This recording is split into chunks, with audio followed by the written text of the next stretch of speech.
ममता 1 अप्रैल तक नंदीग्राम में करेंगी कैंपेनिंग। वोटरों को बीजेपी के गुंडों से बचाने का लेंगी संकल्प। 30 मार्च को अमित शाह और मिथुन चक्रवर्ती भी नंदीग्राम में रहेंगे। शुभेंदु अधिकारी के लिए करेंगे प्रचार। 1 अप्रैल को दूसरे चरण का मतदान। बंगाल चुनाव में जीत को लेकर अमित शाह बेहद आश्वस्त नजर आ रहे हैं। अमित शाह ने कहा कि बंगाल में बीजेपी की सरकार बनना तय है। पहले चरण में 30 सीटों पर हुए मतदान को लेकर अमित शाह ने कहा कि पहले चरण में बीजेपी 30 में से 26 सीटें जीत रही है। अमित शाह के पहले चरण में 26 सीटें जीतने वाले बयान पर ममता बनर्जी ने तंज कसा और कहा कि बीजेपी 26 क्यों, सभी सीटें क्यों नहीं जीत रही।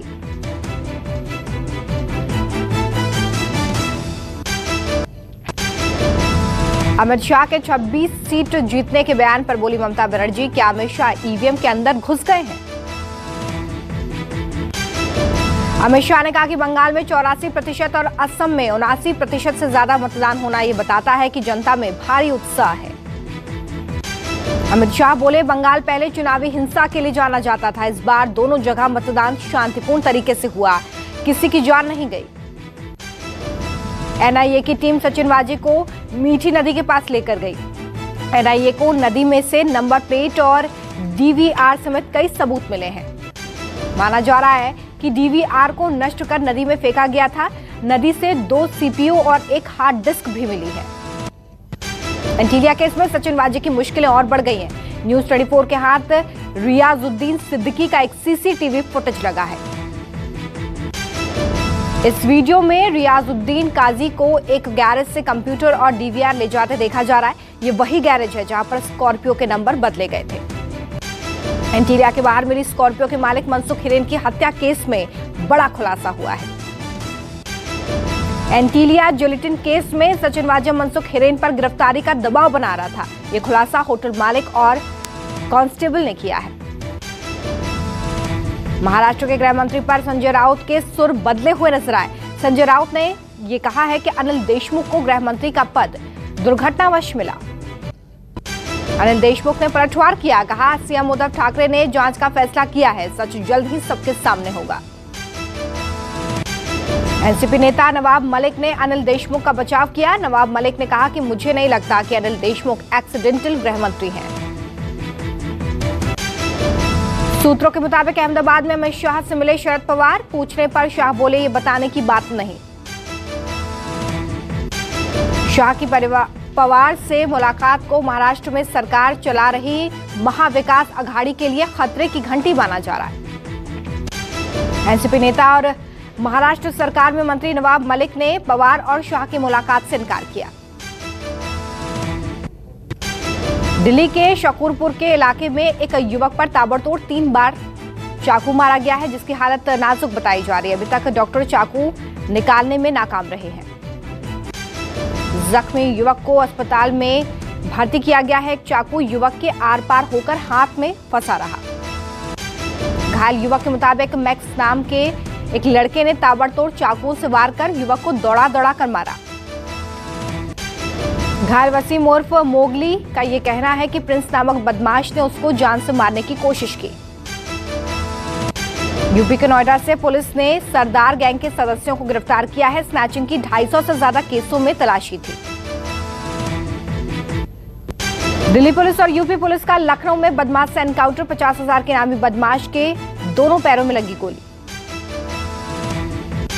दिल्ली की स्पेशल सेल और यूपी क्राइम ब्रांच ने घायल बदमाश को दबोचा। आरोपी पर दर्ज है दर्जनों मुकदमे।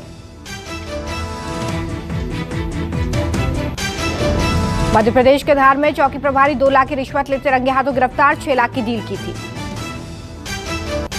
बिहार के रोहतास में विधायक ने करवाया होली मिलन समारोह। समारोह में हुआ बाल बालाओं का डांस। सोशल डिस्टेंसिंग की उड़ी धज्जियां।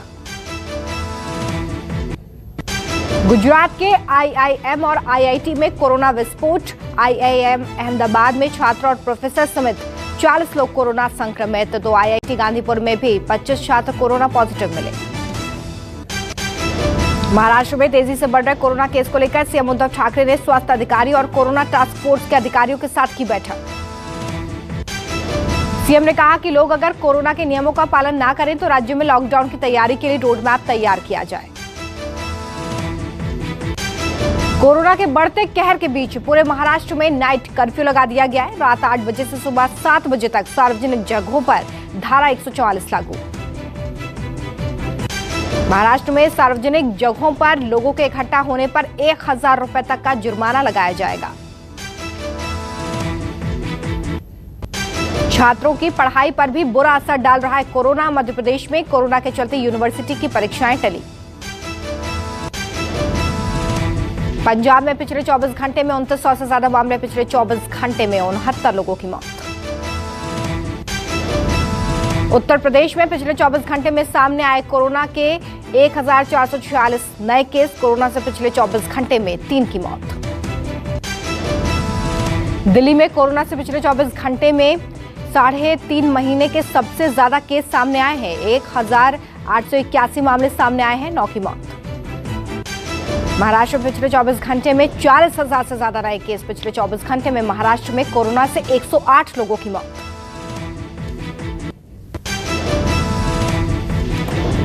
कुंभ के बीच हरिद्वार में बढ़ रहे हैं कोरोना केस। देहरादून और हरिद्वार में सामने आए कोरोना मरीज।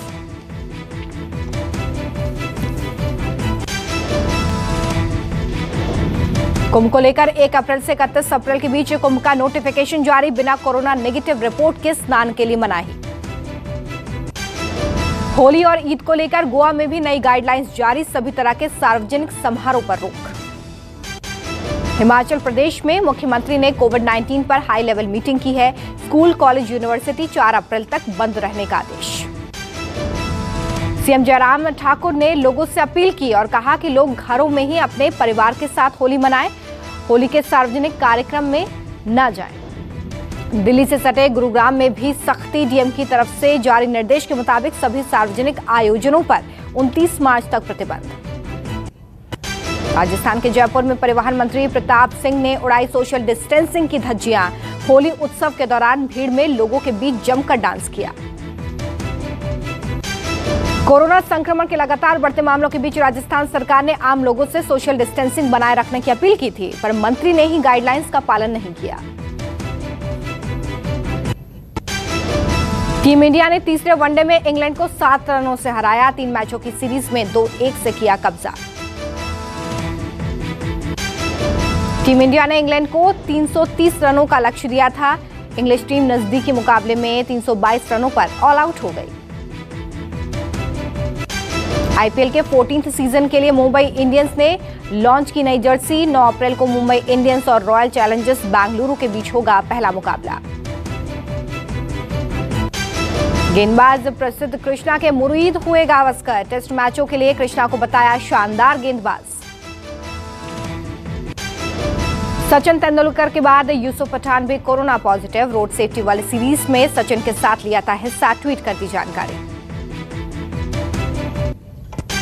1 अप्रैल से नए फाइनेंशियल ईयर की शुरुआत। बदलेंगे बैंकिंग और ऑटोमोबाइल सेक्टर से जुड़े कई नियम।